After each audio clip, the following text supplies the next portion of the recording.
Hello there. Good morning. I can sense the excitement right here, and I'm so excited to be right here on your screens this beautiful Thursday morning on iBrand Daybreak. You're welcome to your favorite show on television. So if you're on the road, you're in traffic, in the office, just sit back and relax and enjoy all we have for you this morning on the show. It's Thursday, and we are gradually wrapping up the week and entering into a very restful weekend. My name is Margaret Opera, and joining me here is my amazing colleague. Good morning, folks. Welcome to iBrand Daybreak, the third Thursday edition of the show, and it promises to be exciting as always. Margaret, you said we're heading into a restful weekend? Well, for the viewers, you have a restful weekend. But for you and I don't know. I don't know if why don't you just pretend like you have a rest? Come on now. This make believe something. That's the job. Why did you have to do this? I was making them believe, well, the weekend is going to be restful for me. I don't know how, but you know, whatever the thing is, whatever happens, making the best out of the situation. So you may have a lot of job to do, but squeezing out time to rest is what. So I'm going to have a restful weekend. I wasn't lying. I don't know where you're going to go. No, I was just asking. I needed to verify. In front of our viewers, come on. All right. Welcome, folks, once again. Now, we'll go on a quick break. When we return, we'll delve into a thick of things, starting with the news update segment. Just stick around, please.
Welcome back to the show. And now it's time to delve right into the news update. And the first story here says, after 222 days and economic losses of about 546.5 billion naira, the federal government had finally lifted the ban on Twitter operations in Nigeria. The lifting of the suspension was announced yesterday via a statement by the Chairman Technical Committee, Nigeria Twitter Engagement, and Director General National Information Technology Development Agency, NITSDA. Kasifu Inuwa Abdullahi said the federal government directed him to inform the public that President Muhammadu Buhari has approved the lifting of the ban effective from 12 a.m. this morning. He said the approval was given following a memo written to the president by the Minister of Communications and Digital Economy, Professor Isa Ali Ibrahim. In the memo, he said the minister updated the requested president's approval for the lifting based on the Technical Committee Nigeria Twitter Engagement recommendation. Recall that the federal government had announced the suspension of Twitter operations on June 4, 2021, after the social media giant deleted a post by President Buhari for violation of the company's abusive behavior policy. And still talking national matters, Nigeria's Air Force Special Forces on Wednesday rescued 26 kidnapped victims while on a fighting patrol along Benin-Gwari-Kaduna Road. NAF spokesman Air Commodore Edward Gambret in a statement said that the rescue operation occurred when the SF came across 5 abandoned vehicles with their doors ajar near Angoa Yako, an indication of forced removal or evacuation and likely a kidnap scene. The NAF-SF have extended their operations within the area with the hopes of rescuing the remaining kidnapped victims, while those rescued have since been moved to the 461 NAF hospital in Kaduna for thorough medical examination. And on the Africa scene, armed forces in the Democratic Republic of Congo have launched a series of attacks against the positions held by Allied Democratic Forces in Virunga National Park in the east of the country. The air offensive follows a joint operation at the end of November with Ugandan forces who are also fighting the group. Our series of bombardment continues in Beni territory, and today we have just bombarded several enemy strongholds.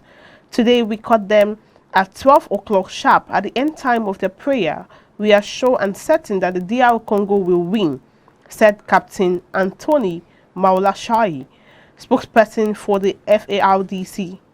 On Tuesday, Congolese military sources announced the arrest of the founders of the Allied Democratic Forces.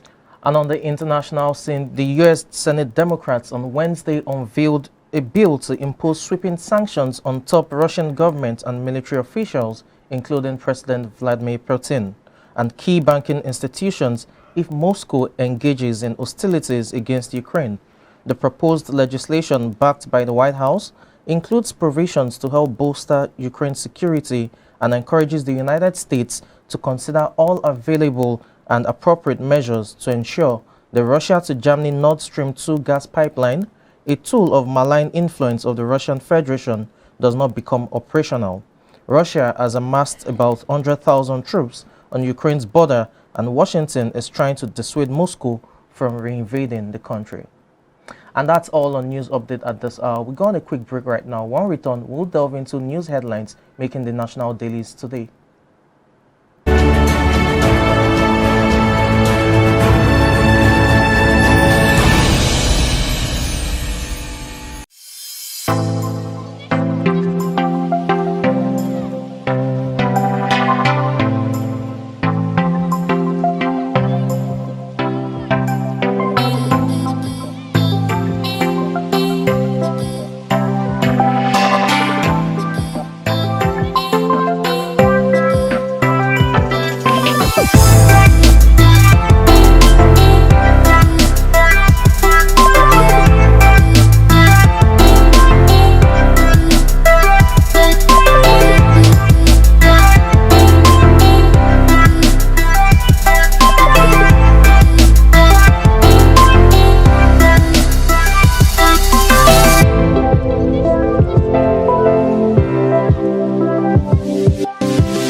Market just make you go buy fresh palm fruits.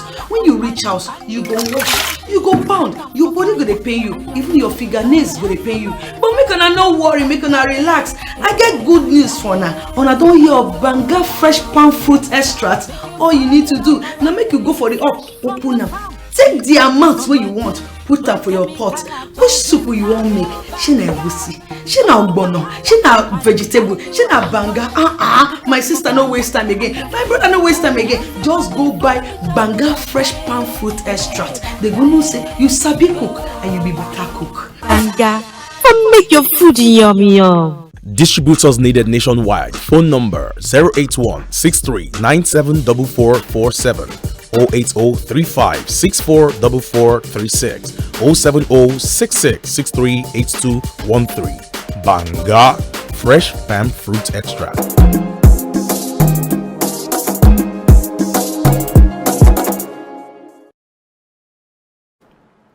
Glad to have you back on iBrand Daybreak. Now it's time for the newspaper review segment. So I'll begin with the Punch paper. The banner headline here says, terrorists on the rampage in Plateau, Niger, kill 52, abduct hunters and others. That's on page 2.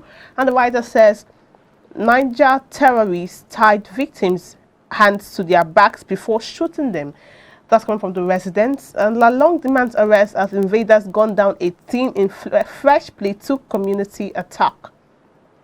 And going further down says, Nnamdi Kanu writes, begs US to witness anti-terror trial. That's on page 7 of the Punch. And page 28 says, Nigeria's poor economies as ex-Oyo Governor Alau Alaka, former minister, dies. Zamfara communities panic over bandits. 1 week ultimatum for 35 million naira levy. And that story is on page 14. Now to the bottom stream of the Punch paper says, Buhari lifts Twitter ban after 222-day suspension. Page 24 has the full story. NDLEA raids Lekki drug joint, arrests the general, others recovers tramadol and cannabis. Page 5. And on page 8 says, Fayemi meets Tinubu over 2023 presidency. Ekiti governorship poll.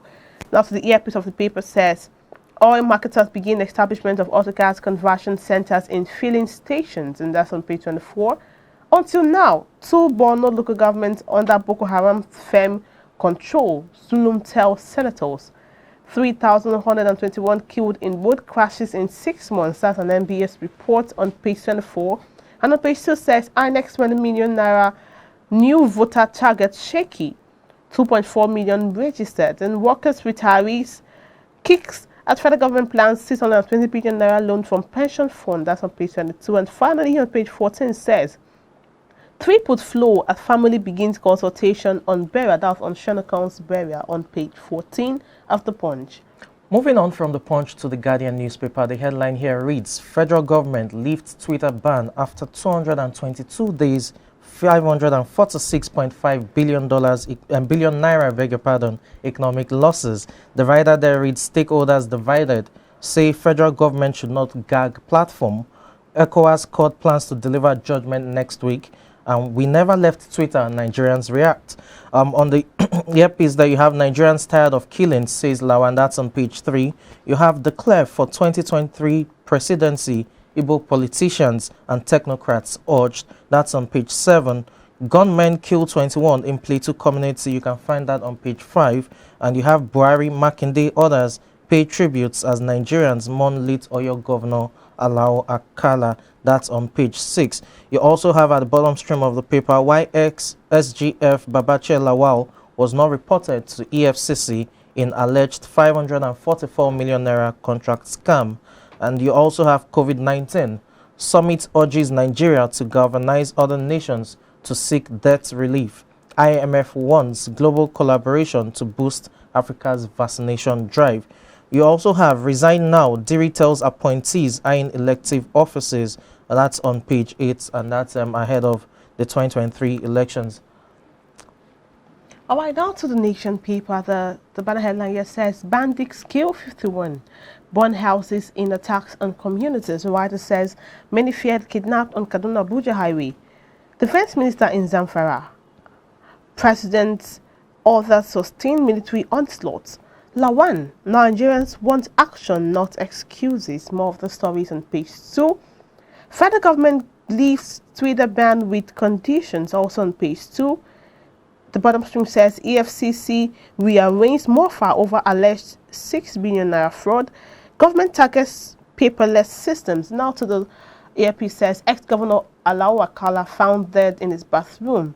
Ex-minister Okongu dies at 86. That's on page 29. Man kills his own 3 kids, keep body in freezer. Sad story there on page 4. Ikoyi building construction began before approval. That's on page 38. And at this one now, equities gain 981 billion naira in 6 days.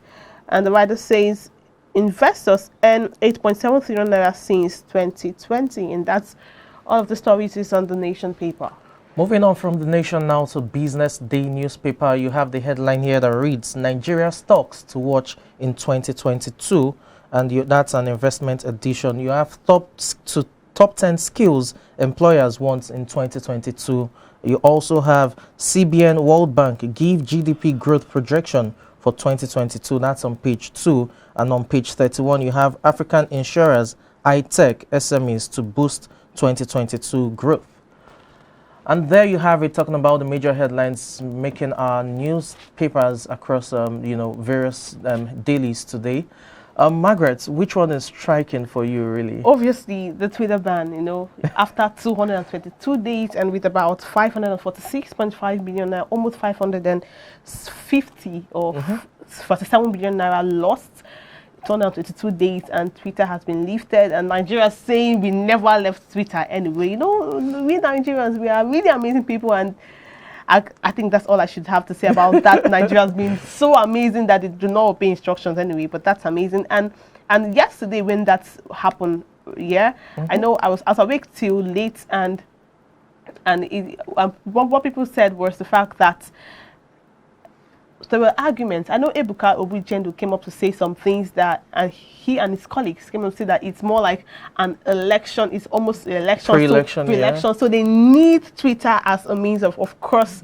Definitely. They need Twitter to push their campaign, and also that's the reaction of what some of our top celebrities. So that's it for Twitter. I don't know if you have something else Well, to add. I think if you look at Ebuka's perspective, it's not far from the truth, especially when you consider, Nigeria's stance. So you also have to look at it from that angle that it could be because of political reasons the ban is lifted at this point in time.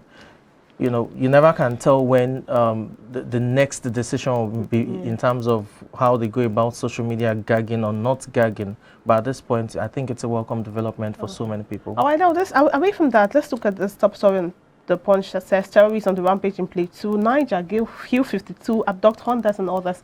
Now, we've seen what happened in Zamfara, the mass killing. I would like to call it a massacre. It was because it was mass killing. And there's this particular writer on the particular paper. I'm trying to remember where. Oh, yes, on the Punch still says Zamfara communities panic over bandits. 1 week ultimatum for 35 trillion naira levy, and that's on page 14.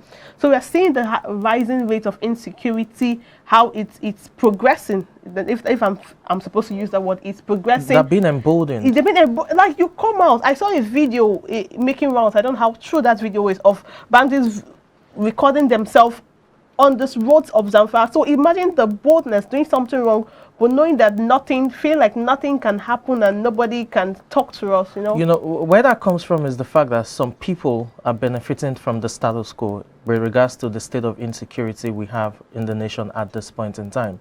So they're trying everything possible to ensure that it remains the same. Because if it changes, they're out of the game in terms of their selfish interest and whatever it is they stand to gain. Now, when you look at the state of insecurity, it's the poor masses who are the receiving end of it. They're the ones who are displaced. They're the ones who are killed.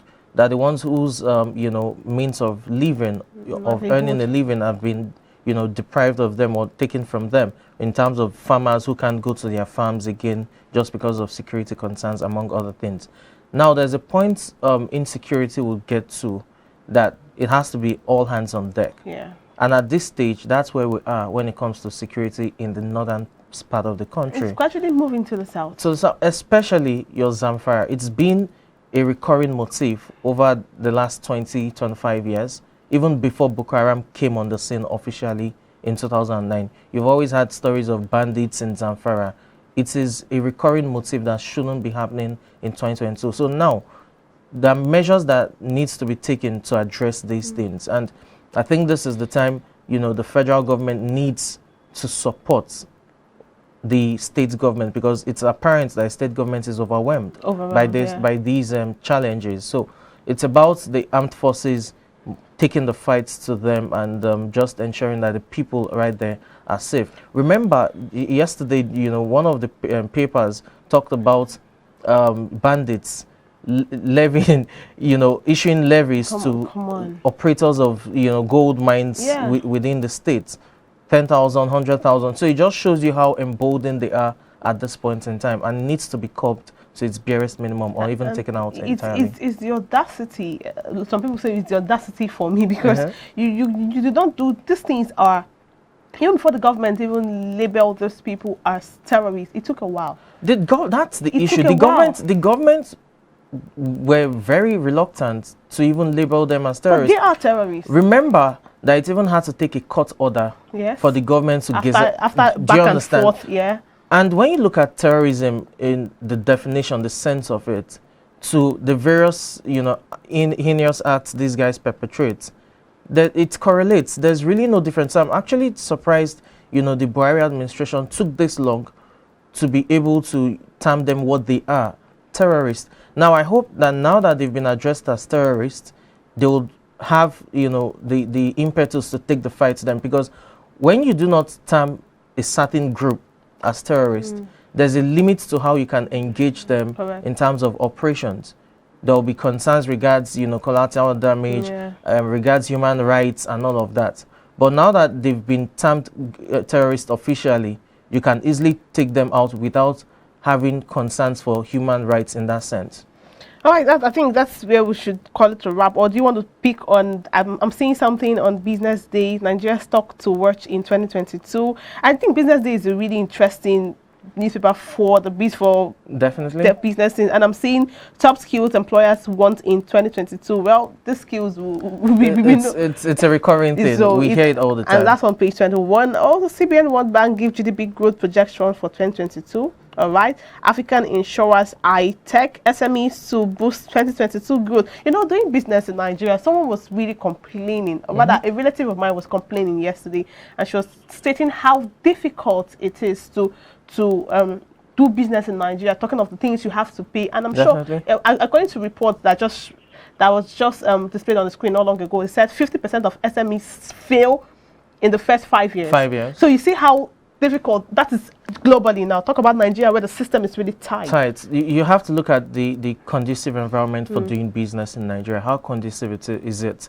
Look at the economic policies. Look at the various, decisions that the government takes. Yeah. When you have a government that can just, out of the blues take a decision that is drastic and impulsive without considering, the various markets that we have, these are the issues. We remember the outright ban of, motorcycles, commercial motorcycles, and we know what happened with that. Of course. It was something that sent so many people out Even of though their they jobs. had their reason, but come on, like you said, It was drastic. It was drastic. It was drastic, So there has to be a conducive environment for doing business. Economic policies have to, also be favorable to SMEs for them to actually grow. Yeah, well, I think that's a good place to wrap it up. But just to add, currently, the Rivers State governor had put a ban on about 19 illegal refineries. No, not just refineries, on dispatch riders. So there's not like dispatch riders in Rivers State as we speak now. Imagine how many people have invested in that and how easy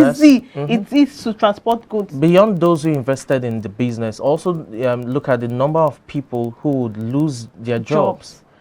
Okay, something I think if we go on and on and on, it's going to be a long conversation. Or we'll take a very short break. When we come back, we'll delve right into the topic of discussion this morning. Please stay with us.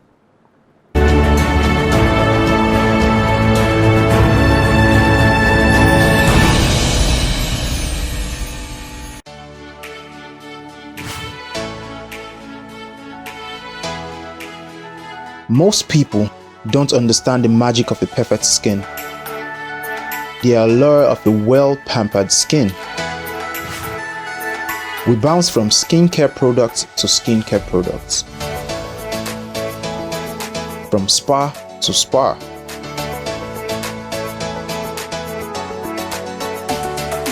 Looking for that ideal solution.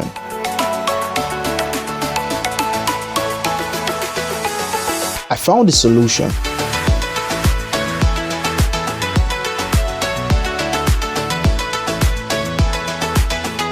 And it's Blemiville Skincare and Spa. My name is Neil, and I'm proud to be a part of the Blemiville family.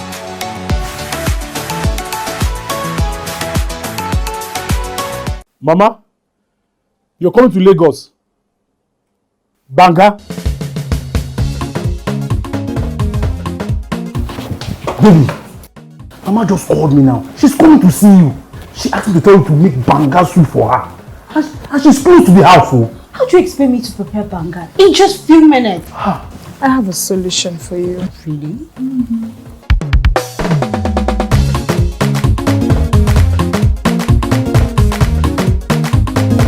If you no sabi cook the banga, you no go enter my family.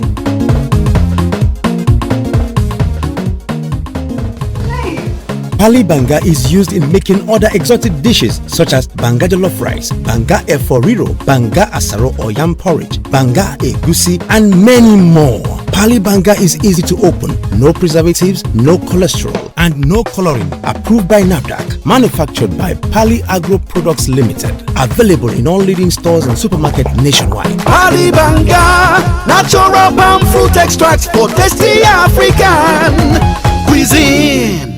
You go enter market, just make you go buy fresh palm fruits. When you reach house, you go wash, you go pound, your body go dey pain you, even your fingernails go dey pain you. But make una no worry, make una relax. I get good news for una. Una don hear of banga fresh palm fruit extract. All you need to do na make you go for the open am. take the amount wey you want, put am for your pot. Which soup you wan make? Shey na egusi, shey na ogbono, shey na vegetable, shey na banga.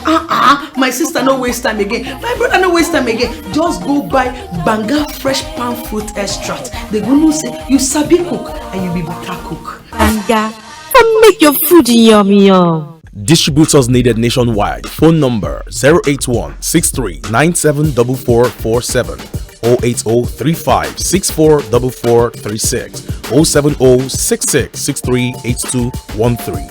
Banga Fresh Palm Fruit Extract. Powerful looks command respect, they say.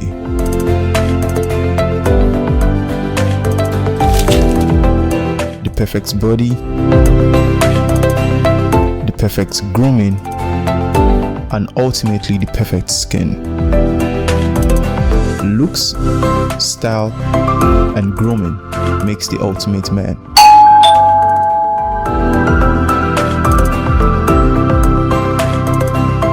I've found a ridiculously easy way to make my skin always feel epic.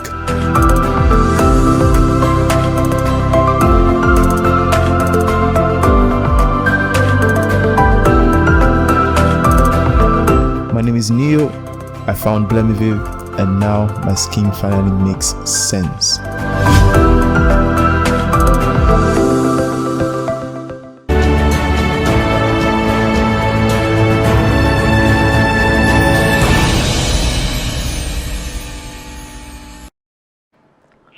Thank you for staying tuned. You are still watching iBrand Daybreak. Now it's time to delve into our discussion segment.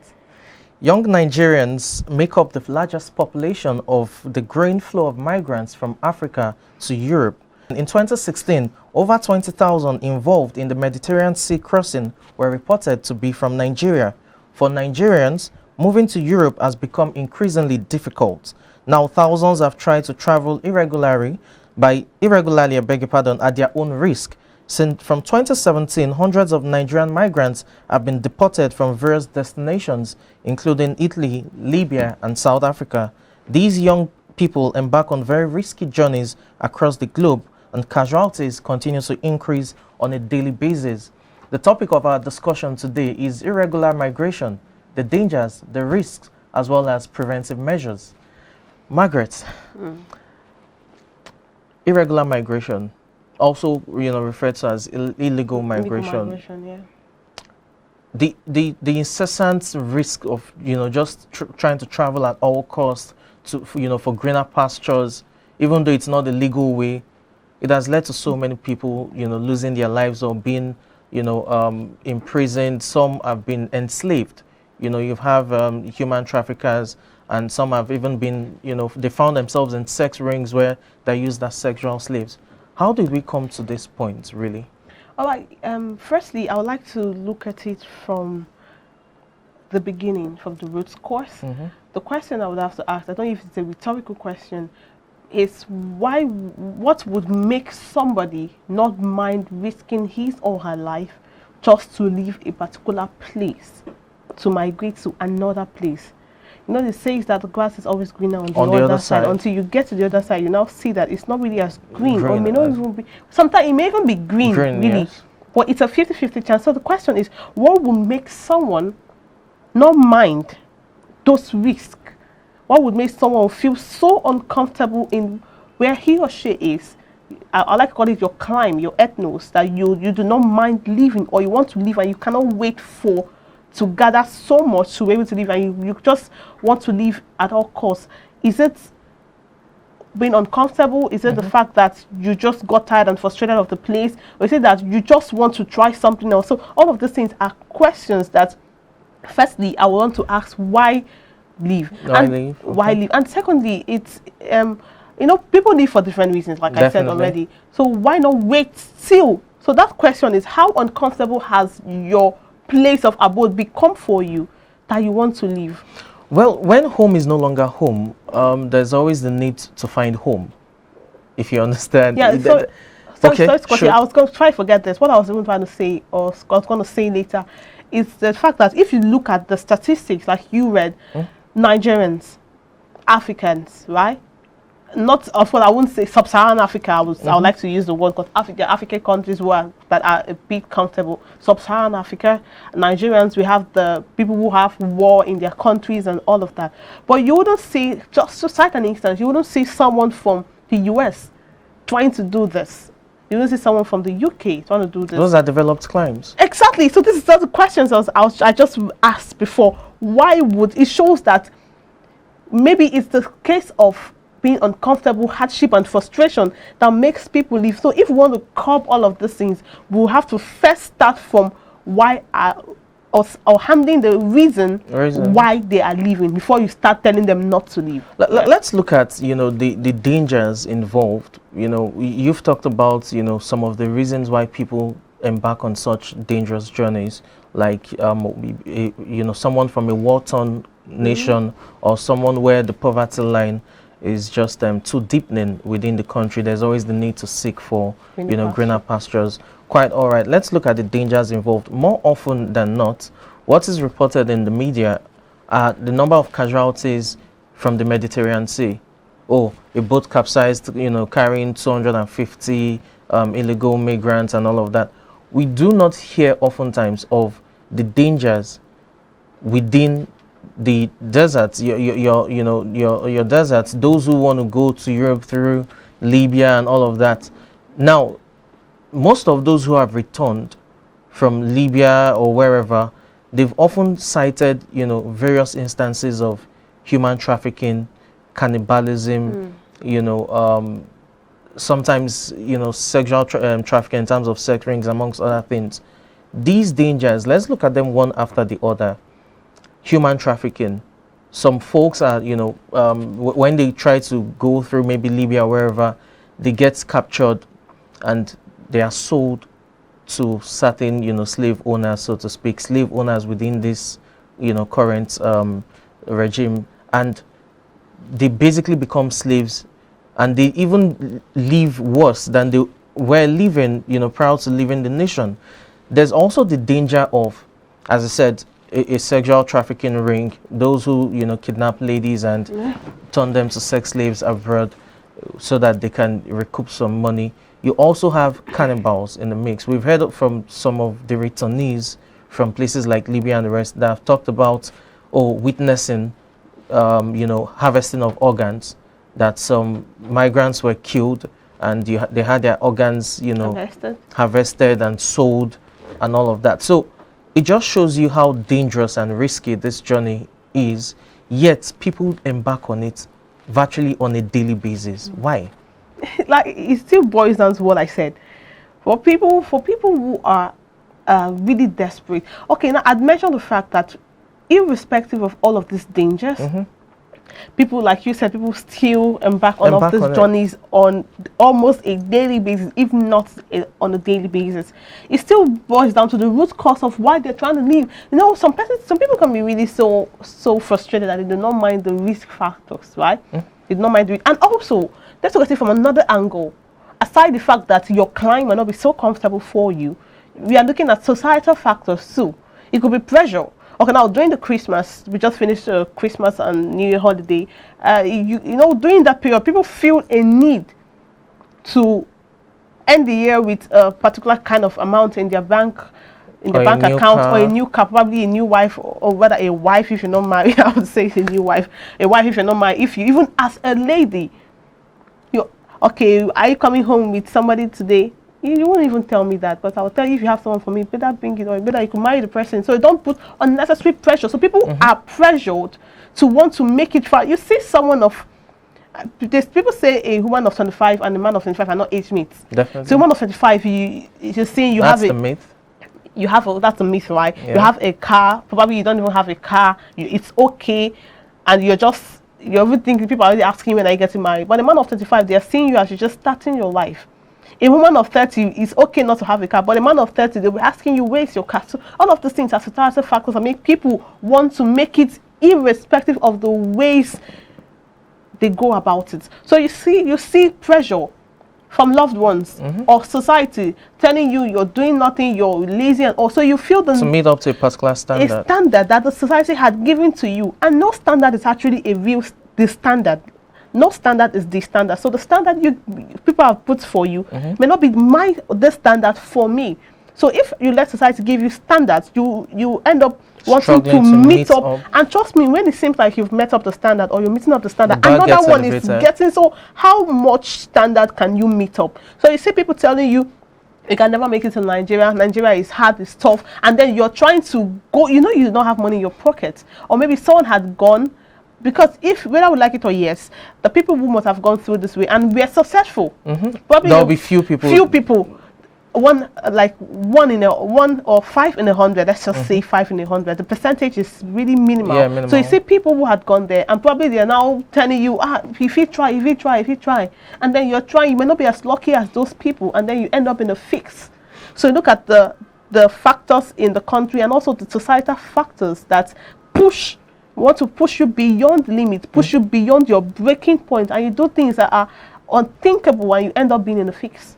Well, what's also surprising is the fact that sometimes the cost of irregular migration is even more expensive than the legal one or the regular migration. Sometimes folks will tell you, with $1,000 you can make it happen, or probably 500,000 naira you can easily pay one agent or the other that will take you to Libya. From Libya it connects you to this, and before you find yourself in Europe. And with 500,000 they sell it to you like it's a commodity. That don't worry, the services are perfect. With 500,000 you get there. Whereas more often than not, we've heard of reports that the 500,000 doesn't end there. You just probably pay one agent.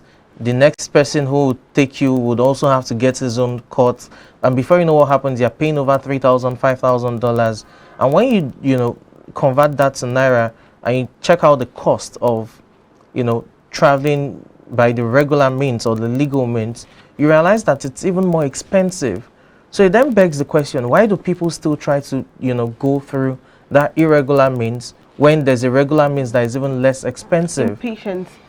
For example, the whole, over the last 3 years or 5, most Nigerians have traveled or relocated to maybe Canada. It was like the in thing at the time. Canadian embassy and all. Right. And you look at the federal skilled workers, program upon which Canada allowed migrants to come in, I beg your pardon. And you realize that the total cost of it, especially if you're a single person, is just roughly within the region of 3 million. Both, what you're expected to have in terms of your account statement, bank statement, as well as the cost of, purchasing visa, medical examinations, your transcript, confirmation of your transcript, WEC, and all of that. Everything is just within a space of 3 million. Now, we've heard of folks who, travel through the illegal means, and when they return, they tell you they expended almost 10 million at different times. And they came out with nothing. So more often than not, beyond the risks associated with it, it is even more expensive. Now, let's look at the issue of trafficking, especially, via the desert, the climate conditions. How well do these people, manage to survive through those harsh climate conditions? I've never traveled, and I know I would never have a need to go through that means. No, yes. I'd rather stay in my country, and I know it's somewhere that I am safe and I'm okay, rather than go through that means. So I would never have to do all of that. But now the thing is, some people, why people risk all of these things? Why that's what you ask. It still boils down to probably desperation, being uncomfortable, the thought of I can make it elsewhere. Now the thing is, what I believe is, and it's a very strong belief I have, is something, there's no particular place where you can make it and where you can't make it. If you can, I'm tempted to say that if you can make it in Nigeria, you think you can make it somewhere else. Well, I'm tempted to say that, although the situation in Nigeria may be a bit tougher, but Africans and Nigeria have a thick skin. It's easy to a resilient spirit. It's a resilient spirit. So except there's not, you just want to go there probably for new opportunities, but thinking you can make it somewhere else, you might really be. Okay, now for the Christians, they will say, is that God's plan for you? Now, yes, but really that's really very important. So all of these things could boil down to But what makes God's plan again? That's relative. Well, that's why I said for the Christians. I'm a Christian, yeah, but I wouldn't want to go into that. What makes God's plan is not you going through the desert or going to the Mediterranean Sea. Definitely. We're trying as much as possible to, enlighten the people on the risks, the dangers, and how to ensure that they prevent it. Now, let's look at, we've talked about the dangers, the possibility of being sold as, a slave and being enslaved, basically. There's also a possibility of, being turned into a sexual slave, amongst other things. Beyond the issue of, cannibalism or even being killed and harvested for organs and all of that, folks who go through such horrific ordeal, by the time they eventually get there, don't you think it affects their psyche one way or the other? Obviously, it would affect your psyche. It would definitely, because that's a bizarre experience. Imagine you having to go through the road, seeing probably people who left Nigeria for Libya to go to Europe or something. You're like 50, and in your presence, some are being killed. Some are killed in your presence. Some persons were sick and died in your presence. Some persons couldn't withstand the dust or the cold, dehydration from all of that journey, and they dropped dead. And probably from 50, those who arrived in Europe, just 12, 13. 12 or lesser than then. So you want to come back. You don't want to go there. You don't want to stay anymore. So well, let's just go on a very short break now. And I know you're enjoying the conversation. I am also enjoying it too. So take a very short time right now. We'll be back and this conversation continues.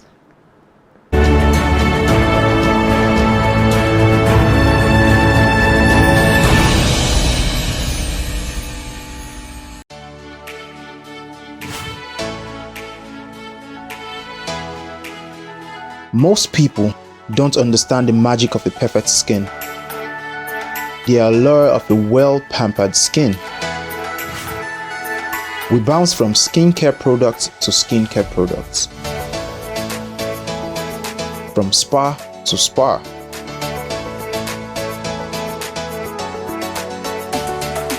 Looking for that ideal solution.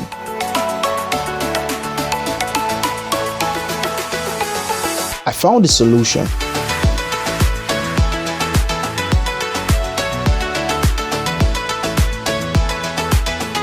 And it's Blemiville Skincare and Spa. My name is Neil, and I'm proud to be a part of the Blemiville family.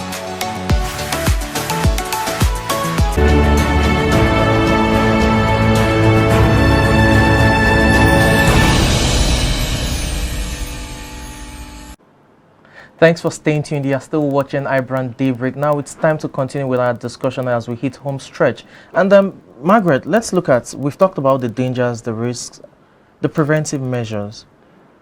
I think if we look back at, the root causes, then from there we can easily get the preventive measures. For war-torn countries, people who flee their countries, like refugees, who are just trying to flee from debt and poverty and all of that. The solution will be to ensure that there's peace and stability back home that can serve as some sort of solace for them to, return home. That's for war-torn countries like maybe Somalia, amongst others. For countries where it has to do with poverty, what do you think the solution should be, especially with the part of the government? Look, like you had already said, you look inward and ask yourself, why are people leaving? I want to quickly cite the instance of the brain drain in the medical sector. A lot of doctors relocated. A friend of mine, nurses, in less than, someone I spoke to like how many weeks ago, he told me he was currently in the US. I'm like, okay. I was happy for him. A friend of mine too, 2 weeks, we saw in 2 weeks he was in UK. I can't tell them not to go, definitely. Right? Now, those of us were doctors. This particular one was not a doctor. So you look at the situation, he could afford it. He had lived in Nigeria. Someone who always believes in Nigeria was saying he's going to run for a political position, and the next thing he's telling me he's in UK. So what am I supposed to think? Someone who will tell me Nigeria will be better. That's even a regular migration. Exactly. So imagine someone who can't afford that. Yes. Look at the fact that someone who believes so much in the system can, and will tell you, no, babe, the country will be good. And now he's the one in the UK and telling you, look for a way to leave. So what do you call that? You see that this person has lost hope in the country. Aside poverty, it's a system favorable. We're just discussing about doing business in Nigeria, how difficult it can be. Is it favorable? Is it something you want to do and you don't mind the risk factors doing it? You see something you want to, you know that it's going to be better. Even those who believe it will be better, they're beginning to have doubt in it. But although hope still remains, we are still supposed to be hopeful, right? So looking at the root cause in terms of poverty, there's nothing. Look at the story of Singapore. They were nowhere. Is it Dubai? One of these countries you want to go there, you want to live there. How did they start? They had leaders who had, like Dr. Daya said, compassion. Yes.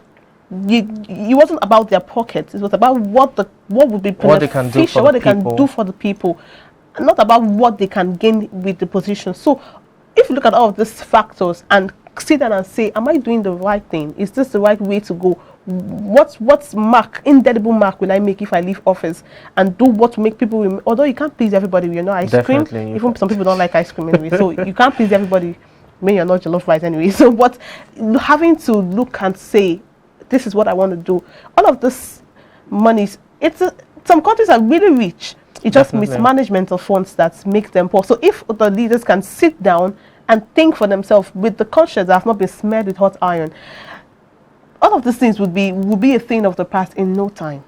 Okay, let's see how folks are able to, imbibe these. The call is still that folks should do the right thing. Go travel. If you want to relocate, ensure that you are going through the legal means. The dangers and the risks involved when it comes to irregular migration is just too much and devastating for any sane being to go through. And would like to use this as a call on, folks to desist from embarking on such journeys that are similar to the Middle Passage of the slave times. But we just hope that the government also has a role to play in terms of making the environment better for Nigerians who want to stay back, and hopefully we have more people going through the regular migration than the irregular migration. We'll go on a break right now. When we return, we'll bring you social media buzz. So stay tuned.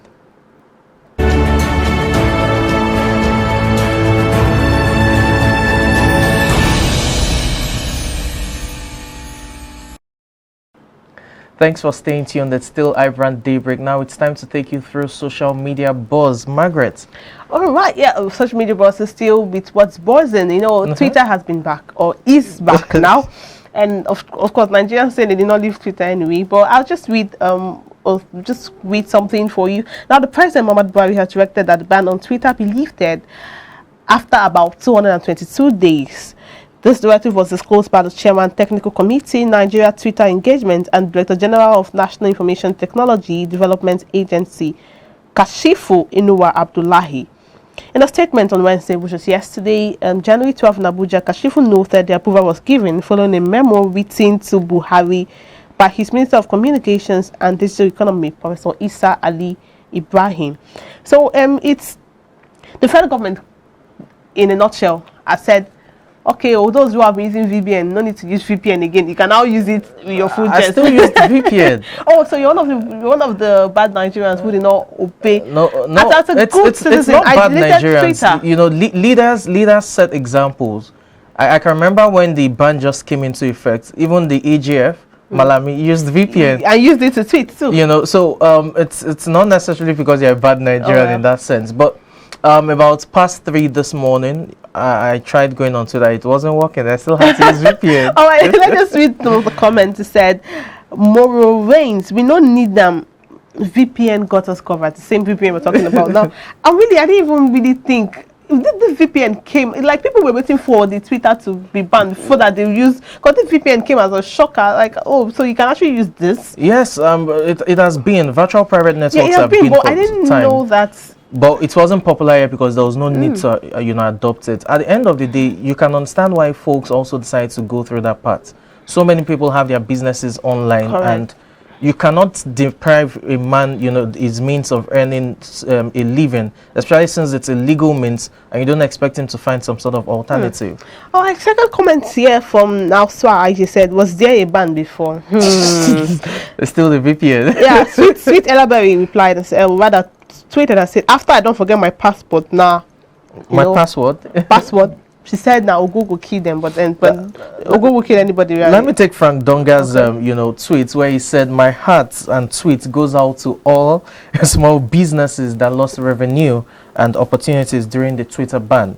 May you find creative ways to cover speedily, to recover, I beg your pardon, speedily, I will do my best to help with some free promotions. And that's what I just talked about. So many businesses. The SME is the backbone of a nation's economy. The middle class, the people who are trying to grow the economy from the bottom up. It's not about the billionaires. It's not about the 1% of the nation. It's always the SMEs who make it happen. And when you now bring up policies, and that's what I talked about, drastic, impulsive policies overnight, in the blink of an eye, it affects these businesses. So, the number of people, now, analysts said, or economists said 545 billion naira. Yeah. I can assure you it's probably even more than that.